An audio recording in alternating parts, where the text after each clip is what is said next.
Alors, vous savez qu'on se demande depuis l'annonce du Brexit, c'est-à-dire la sortie des Anglais de l'Union européenne, ce que ça va entraîner. Alors, prenez par exemple l'immobilier parce que c'est un bon test. Et à Londres, on le sait, les prix d'immobilier, qu'est-ce que je pourrais vous dire? Une chambre, ça vaut quoi? Ça vaut 1 000 euros. Si vous voulez acheter un appartement, il vaut mieux être millionnaire. Et avec le départ de quelques banquiers et puis de riches expatriés, le marché s'est un peu calmé. Alors, on va voir avec Loïc Delamornay si ça se calme encore ou Londres est-elle toujours la capitale des prix, mais hors norme. Bonjour Loïc.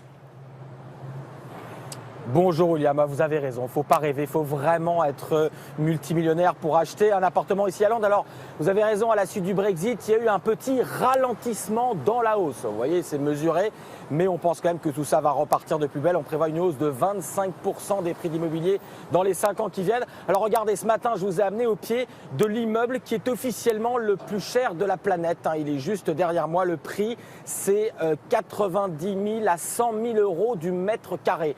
C'est-à-dire que pour le prix d'un studio, d'un petit 2 pièces parisien, dans cet immeuble-là, vous avez, soyons pas polis, des toilettes, petites toilettes de 2 mètres carrés environ. Alors c'est un immeuble en plein cœur de Londres, on est juste en face de Hyde Park, juste à côté du grand magasin Harrods. Mais vous voyez, c'est symbolique des prix complètement délirants qu'on trouve dans la capitale britannique, qui est la plus chère du monde, dans le trio de tête avec New York et Hong Kong. Et puis, avec Nick Boothby et Étienne Bray, on a déniché pour vous la plus petite maison, la plus chère du monde. Regardez notre reportage.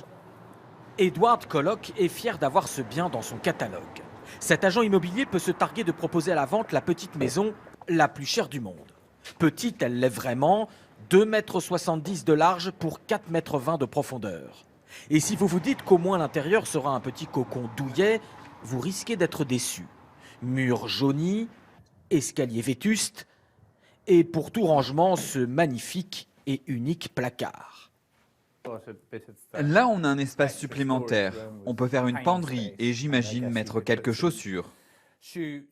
Côté prix, par contre, ne vous inquiétez pas, l'agence et le propriétaire voient large, très large. On l'a mise sur le marché à 700 000 euros, mais laissons faire le marché. Il y a plusieurs offres cachées sous enveloppe qui seront supérieures au prix demandé.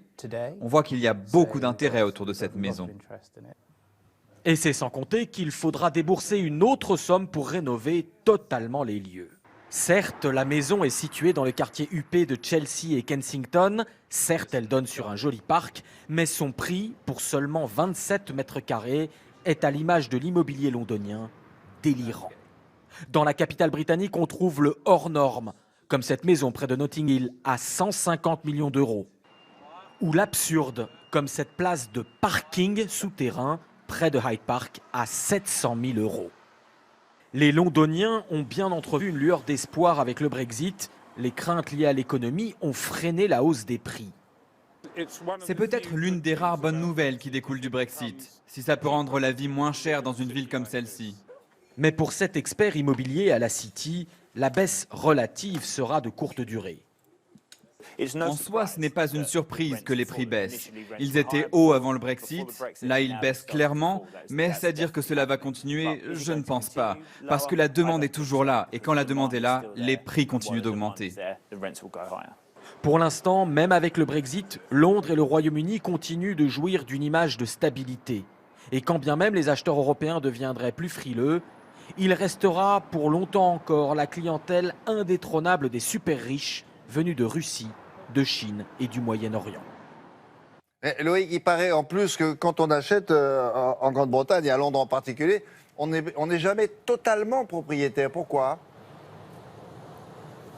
Oui, William, vous êtes bien renseigné parce que tout simplement ici, effectivement, la plupart du temps, même quand on achète une maison, on n'achète pas le terrain. Le terrain reste propriété souvent de riches héritiers et souvent de membres de l'aristocratie. Une bonne partie de Londres, d'ailleurs, est la propriété d'un duc qui est un parent éloigné de la famille royale. Alors souvent, vous achetez dans ce qu'on appelle en leasehold, c'est-à-dire que vous êtes propriétaire des murs, mais vous n'avez le terrain que pour 99 ans. Alors ça va pour vous, pour vos enfants, vos petits-enfants, mais après, tout ce que vous avez investi, c'est fini, ça repart. Alors c'est pour ça que, effectivement, c'est très cher. Quelques maisons, la petite qu'on vient de voir dans le reportage, elle était en ce qu'on appelle en freehold, un bail là indéfini. Alors là, vous le gardez vraiment pour toutes les générations, toute la vie. Alors là, ça vaut un peu plus le coup. Mais sinon, vous investissez des millions et puis voilà, au bout d'un petit siècle, tout part.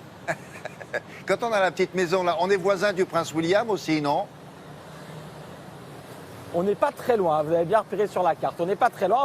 Prince William, il est juste là. Il est à quelques centaines de mètres à gauche de cet immeuble, le fameux One Hyde Park, l'immeuble le plus cher de la planète. Je ne sais pas si ça vous tente, 100 000 € le mètre carré. Faut voir. Faites le calcul. On se mettra à plusieurs.